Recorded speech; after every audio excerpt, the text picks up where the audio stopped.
नमस्कार दोस्तों, हमारे इस YouTube चैनल में स्वागत है आपका। लाइक एंड सब्सक्राइब कीजिए। तो देखिए, आज हम लोग पढ़ेंगे वैदिक काल। क्या पढ़ेंगे? वैदिक काल के बारे में पढ़ेंगे।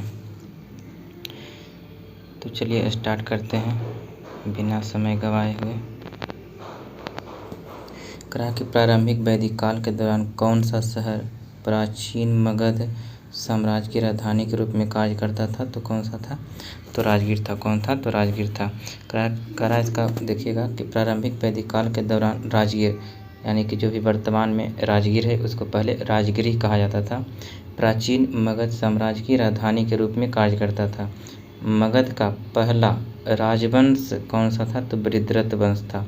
पूछेगा कि मगध का पहला शासक राजवंश कौन था? तो बृहद्रथ वंश था। और बृहद्रथ का उल्लेख कहाँ मिलता है? तो ऋग्वेद से प्राप्त होता है। बृहद्रथ वंश का उल्लेख कहाँ से प्राप्त होता है? तो ऋग्वेद से प्राप्त होता है। कहा कि ऋग्वेद का कौन सा मंडल पूर्णतः सोम को समर्पित है? तो नुमा मंडल है। किमा मंडल है? नुमा मंडल। कहा कि सोम को समर्पित कौन सा मंडल है? नुमा मंडल है। और ऋग्वेद में कितने कुल मंडल हैं? मंडलों की संख्या 10 है। और सूक्त कितना है? तो 1028। कितना सूक्त है? तो 1028 सूक्त है।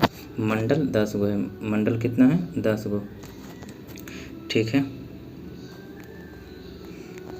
देखिए इसका व्याख्या देखते हैं।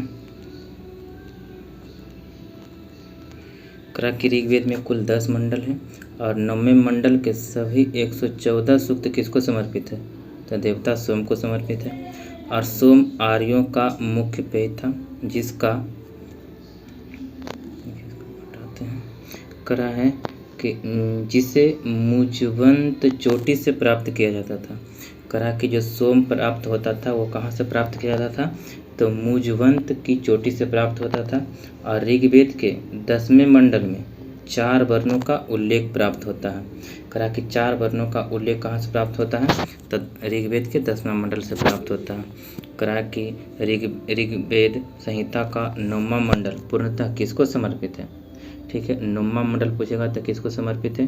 तो वही देवता सोम का। और इस पेय का नामाकृत देवता कौन थे? तो सोम ही थे। ठीक है, आगे कह रहा है कि गायत्री मंत्र किस पुस्तक में मिलता है? तो ऋग्वेद में मिलता है। और कहा कि गायत्री मंत्र ऋग्वेद में उल्लेखित है। और इसके रचनाकार कौन है? तो विश्वामित्र। कौन है? तो इसके रचनाकार विश्वामित्र हैं। और यह मंत्र ऋग्वेद के 3रा मंडल में वर्णित है। और यह किसको समर्पित है? तो यह समर्पित है सावित्री, यानी कि सूर्य देवता को समर्पित है। कहा कि गायत्री मंत्र किसको समर्पित है? तो सूर्य देवता को समर्पित है। किस काल में अछूत की अवधारणा स्पष्ट रूप से उद्धृत हुई थी? तो किस काल में हुआ था? तो धर्मशास्त्र के काल में हुआ था। जब धर्मशास्त्र लिखा रहा था उसी समय से अछूत की अवधारणा का प्रकाश उजागर हुआ। करा कि धर्मशास्त्र के समय सूत्र काल में 4 वर्णों का उल्लेख किसमें मिलता था? तो ऋग्वेद के 10वां मंडल में मिला था। कौन कौन था? तो ब्राह्मण, क्षत्रिय, वैश्य और शूद्र। और इसके अतिरिक्त भी और अनेक जातियां थी। अम्बष्ट था, उग्र था, निषाद, मागध, वैदेहिक, रथकार आदि का भी आविर्भाव अनुलोम और प्रतिलोम विवाहों के फलस्वरूप हो गया था। कहा कि पाणिनि ने 2 प्रकार के सूत्रों का उल्लेख किया, निर्वसित और अनिर्वसित। और इसमें पहले प्रकार के शूद्र ही क्या थे? तो अस्पृश्य माने जाते थे। क्या थे? तो अस्पृश्य माने जाते थे। कहा कि भारतीय उपमहाद्वीप में लोहे का प्रयोग कब हुआ? पूछेगा कि भारतीय उपमहाद्वीप में लोहे का प्रयोग कब हुआ था? तो इसको बोला जाता है कि लोहे का प्रयोग उत्तर वैदिक काल में हुआ था। कब हुआ था? तो उत्तर वैदिक काल में कब हुआ था? तो 1000 से 600 ईसा पूर्व में हुआ था। इसको कहते हैं उत्तर वैदिक काल। देखिए इसका व्याख्या देखते हैं। कहा कि भारतीय उपमहाद्वीप में लोहे के प्रयोग के प्रारंभ के विषय में विद्वानों में क्या है? तो मतभेद है। कुछ विद्वान का कहना है कि विश्व में सर्वप्रथम हित्ती नामक जाति ने ही लोहे का प्रयोग प्रारंभ किया था और इसके पश्चात ही विश्व के अन्य देशों में इसका प्रचलन हुआ। ठीक है, कहा कि जबकि थाईलैंड के बनैची नामक पुरास्थल की खुदाई से ढला हुआ लोहे की प्राप्ति हुई है। आज इसकी तिथि 1600 से 1200 ईसा पूर्व के लगभग निर्धारित किया गया है। अब आगे आते हैं कि भारत में। कहा कि भारत में जो नोह है जो कि भी राजस्थान के दोआब क्षेत्र में से लोहा कृष्ण लोहित मृदभांडों के साथ प्राप्त हुआ है। आज इसकी संभावित तिथि कितना है, तो 1400 ईसा पूर्व है। राजस्थान से हुआ है, नोह नामक स्थान से। ठीक है, करा कि सर्वप्रथम उत्तर वैदिक काल 1000 से 600 ईसा पूर्व के ग्रंथों में हमें इस धातु के स्पष्ट प्रमाण प्राप्त होते हैं। करा कि अथर्ववेद में लोहा का उल्लेख किस रूप में किया गया, तो श्याम अयस के रूप में किया गया है। और इसमें लोहे के बने हुए फाल का भी उल्लेख प्राप्त होता है। और कह रहा है कि अतरंजी खेड़ा उत्तर प्रदेश में है और वहाँ के उत्खनन से गेहूँ, जौ, चावल के अवशेष के साथ साथ किसका प्राप्त हुआ है, तो प्राचीनतम कृषि लौह उपकरण की भी प्राप्ति हुई है। कहा कि पुरातत्वविदों ने इसका काल 1000 ईसा पूर्व निर्धारित किया, जो अधिकांश विद्वानों के द्वारा स्वीकार है। यानी कि क्या मान्य हुआ, तो 1000 से 600 ईसा यानी उत्तर वैदिक काल में ही लोहे का आविष्कार हुआ था। आगे करा कि बोगाज कोई का महत्व किस लिए है, तो बोगाज कोई को क्या कहते हैं, तो एशिया माइनर कहा जाता है। करा कि वहाँ जो अभिलेख प्राप्त हुए हैं बोगाज कोई से, उनमें वैदिक देवी और देवताओं का वर्णन मिलता है, इसलिए इसका महत्व ज़्यादा है।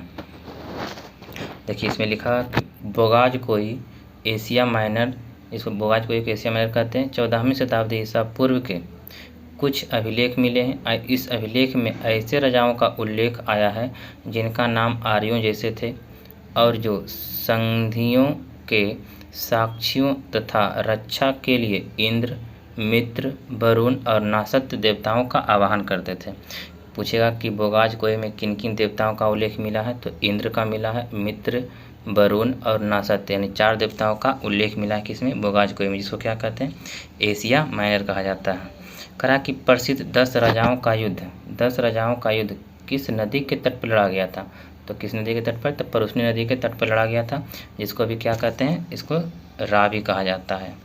कहा कि 10 राग युद्ध यानी 10 राजाओं का युद्ध परुष्णी नदी, जिसको भी क्या कहा जाता है, तो रावी कहा जाता है, के तट पर लड़ा गया था।